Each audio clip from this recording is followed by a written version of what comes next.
university student was found dead in her apartment. From the start, the police suspected they were dealing with a serial killer, as this was not the first such crime in their small town. The deeper they dug into the case, the more alarming facts they discovered, leading them to an unexpected truth. Shannon McNamara was born on June 21, 1979, in Arlington Heights, Illinois. She had loving parents and a younger brother. From an early age, she was involved in athletics and achieved significant success during her school years. She won numerous medals and placed in various competitions. Additionally, she was part of the cheerleading team, but Shannon's true passion was running, and no one at school could beat her records. Her love for sports led her to decide to become a high school coach while still a teenager. She first attended a community college in her town, where she studied for 2 years. Later, Shannon transferred to Eastern Illinois University, a leading institution nationwide for training teachers. Given her aspiration to work in a school, a diploma from this university was her best option. Despite being in the same state, the university was far from her home, so she moved into a dormitory on campus. There, she quickly befriended 2 other students, Carissa and Becky. The girls soon became best friends, and by the end of the first semester, started considering renting an apartment together off campus. Dorm life had its pros and cons, mainly due to the many rules and restrictions, so the girls wanted more freedom. However, they were all from modest families and couldn't afford private housing. Eventually, they decided to look for a 3-bedroom apartment and began exploring available options while taking on various part-time jobs. Shannon quickly found a job at the University Fitness Center, which she got easily thanks to her athletic achievements. During this time, she also met a guy named Keith, who was on the university's baseball team and shared her love for sports. They started dating, and Shannon was thrilled about the relationship. Near the end of the first academic year, the friends finally found their ideal apartment. Just a few minutes' walk from the university, the construction of a new residential building was nearing completion, and they unanimously decided to choose this option. They paid a deposit and waited for the building to be ready for move-in, expected at the start of their second year. However, their plans were derailed when a massive fire broke out in the building shortly before the end of the academic year, affecting 10 other structures. The building was almost entirely gutted, and firefighters concluded it was an arson attack. The police tried to find the culprit but failed. Consequently, Shannon and her friends had to look for a new place to live. Just before the end of the academic year, they found a suitable option: a 3-bedroom apartment on the same street, but not in a new building and on the ground floor. Given the lack of choices, the girls agreed and moved in at the start of their second year. By the end of the second year, when Shannon was 21, she and Carissa decided to take additional summer classes so they didn't go home for the holidays. In early June, Shannon took a waitressing job at a local bar since the fitness center was closed until the next academic year, and she needed money for rent. Meanwhile, Carissa worked as a waitress at another establishment, often on night shifts. On June 11th, around 1:30 a.m., Carissa finished her shift and walked home. It was only a few streets away, so she always walked. This time, something strange happened. She noticed a car following her slowly. Carissa quickened her pace, and the car sped up too. Frightened, she started running toward home, which was only a few hundred meters away. She rushed into the apartment, locked the door, and saw the car stop right in front of her. Carissa called her boyfriend, described what was happening, and he told her to come to his place. She packed her things and knocked on Shannon's door, but there was no response. Assuming her friend wasn't home, Carissa checked outside again, saw the car was gone, and headed to her boyfriend's place.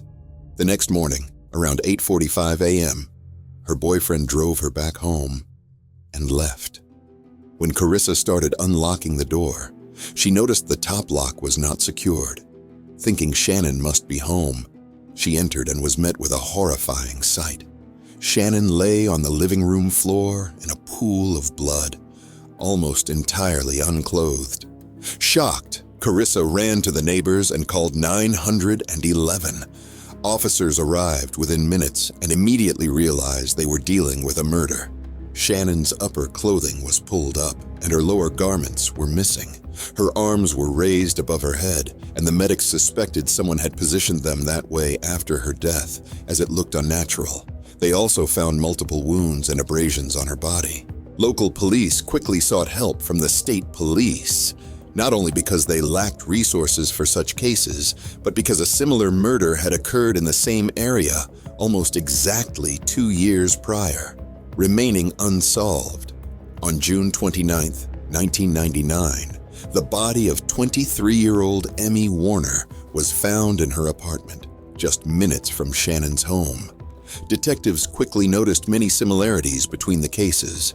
In both instances, the unknown assailant had entered a young woman's apartment, brutally killed her, and escaped. Detectives began to suspect a serial killer was at large in their town. The university was the town's economic backbone, and news of the murders could severely damage its reputation. Consequently, Emmy's case received minimal media coverage, and it was rarely mentioned publicly over the past 2 years.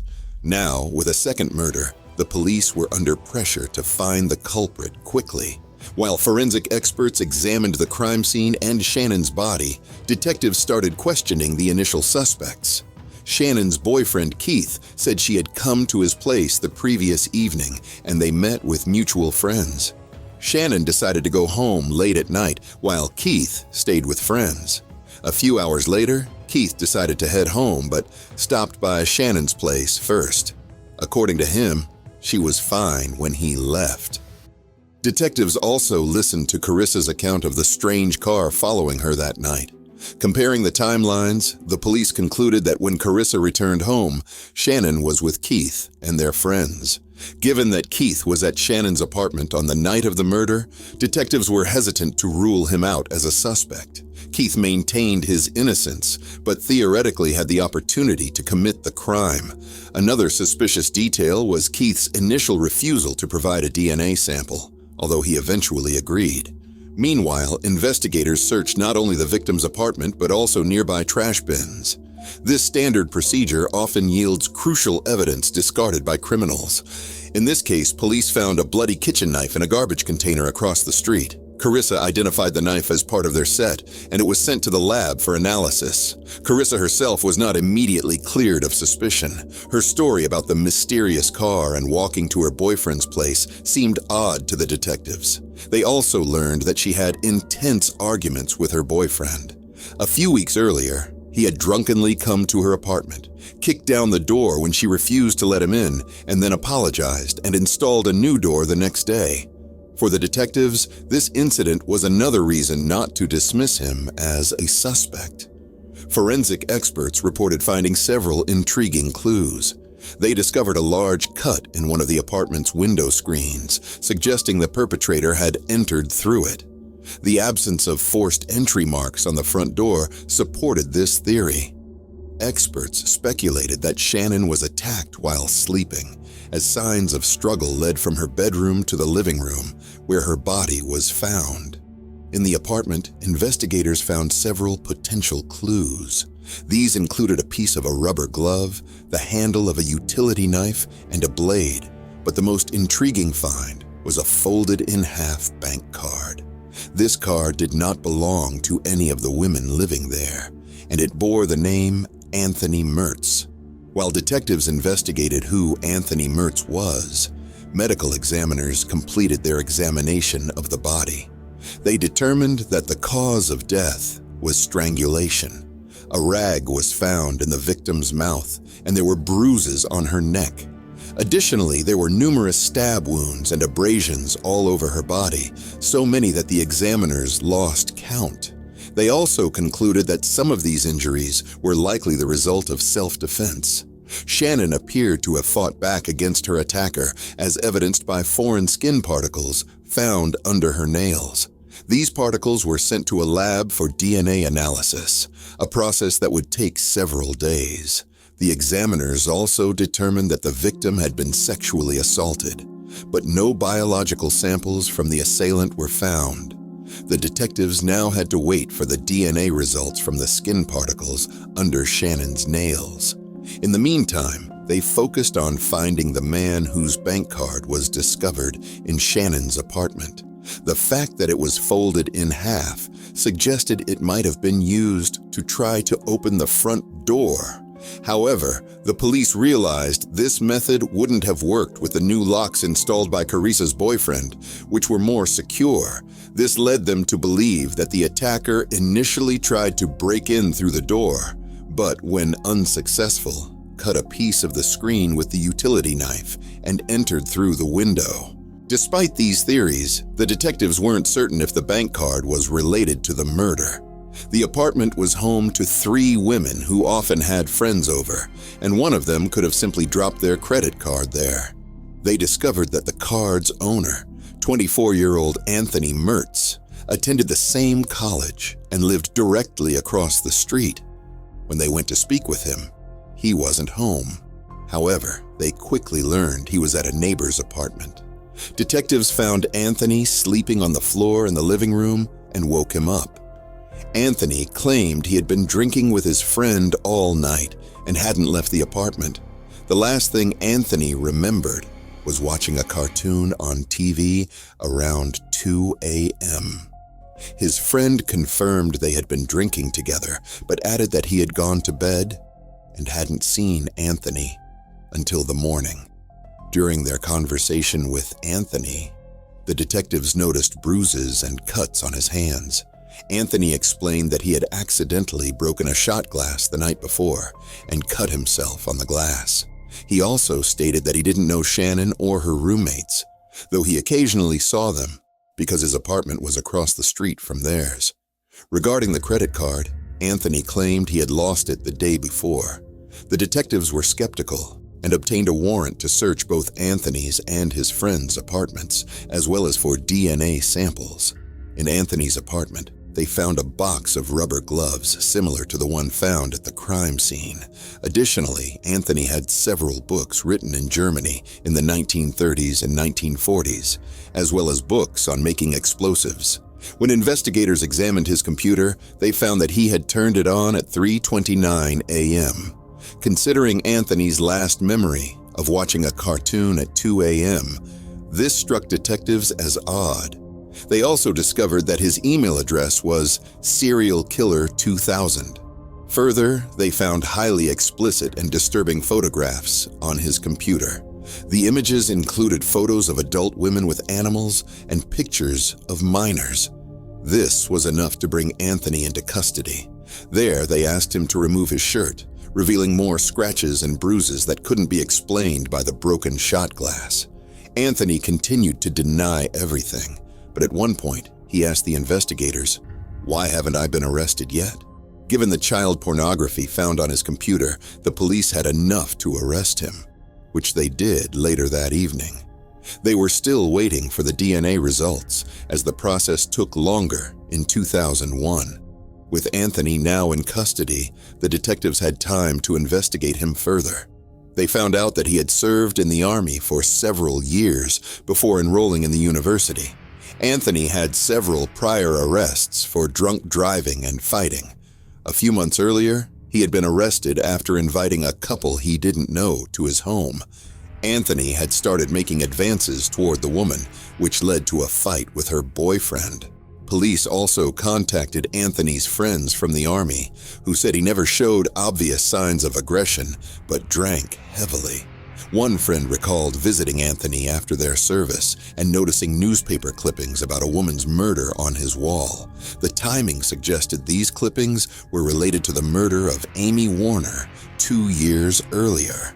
This was particularly alarming because Anthony lived just minutes away from Amy's apartment. With Anthony now suspected in Shannon's murder, investigators began to wonder if he could be linked to other crimes. They also found out that Anthony worked at a recreation center on campus, which was in the same building as the fitness center where Shannon worked.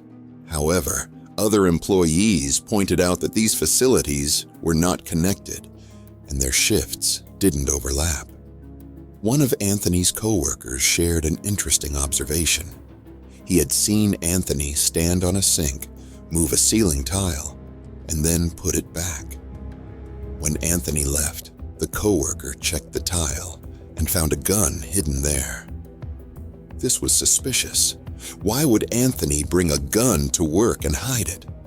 Another former Army buddy shared a troubling story. Anthony had visited him in another state, where he lived with his girlfriend. During one visit, Anthony got drunk and became extremely aggressive, eventually attacking and choking the woman. She thought he would kill her, but she managed to escape and call the police. However, her boyfriend convinced her to drop the charges, promising she would never see Anthony again. Detectives also spoke to Anthony's ex-girlfriend, who revealed that he had once assaulted her brutally, nearly choking her, and kept her locked in his apartment for over 24 hours, denying her medical help. She eventually escaped, but didn't report the incident to the police. They also found several acquaintances whom Anthony had confessed to committing various crimes. He told some he had killed Amy Warner, and others he had set fire to the apartment building Shannon and her friends planned to move into. Anthony also admitted to breaking into every apartment in the building across from where Shannon was murdered during the New Year holidays, using a credit card to unlock doors. When asked why they hadn't reported him, his acquaintances all said they thought Anthony was joking. Investigators also found a connection between Anthony and Amy Warner. Before her murder, Anthony dated a woman who babysat Amy's son and once brought Anthony to Amy's apartment. This confirmed that Anthony knew Amy and had been in her home. The babysitter, Tara, who dated Anthony, continued to see him despite his physical abuse. She even admitted she would still love him, even if he had killed the two women. With all these pieces coming together, investigators began to see Anthony as a violent man, especially when drunk. While interviewing his acquaintances, the DNA analysis of the skin particles found under Shannon's nails was completed. Experts confirmed the skin was human and matched Anthony's DNA. This proved Shannon had scratched Anthony the night she was killed, linking him definitively to the crime. With all this evidence, they took the case to court. Despite the DNA evidence, Anthony continued to deny any involvement. During the trial preparation, police discovered something else. Anthony's co-workers reported a missing utility knife from work. Investigators showed them photos of the knife found at the crime scene, and they confirmed it looked identical to the missing one. The prosecutor announced they would seek the death penalty for Anthony, and the trial was scheduled for January 2002. Given the severity of the charges, all parties needed more time to prepare. Anthony hired a private investigator to find evidence proving his innocence, but no significant progress was made. When the trial began, the defense focused on convincing the jury that Anthony was not a bad person and couldn't have committed the murder. His lawyers called upon his relatives, former school teachers, and anyone willing to attest to his kind and non-aggressive nature. They also detailed Anthony's troubled childhood, explaining that his mother abandoned him, leaving him with an abusive stepmother who frequently beat and humiliated him. This difficult upbringing, coupled with his struggles with alcohol, painted a picture of a man whose actions were heavily influenced by his intoxication. However, the presence of Anthony's DNA on the victim nullified these arguments.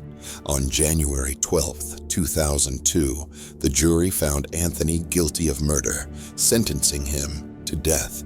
He was sent to prison to await his execution. Yet, this fate never came to pass.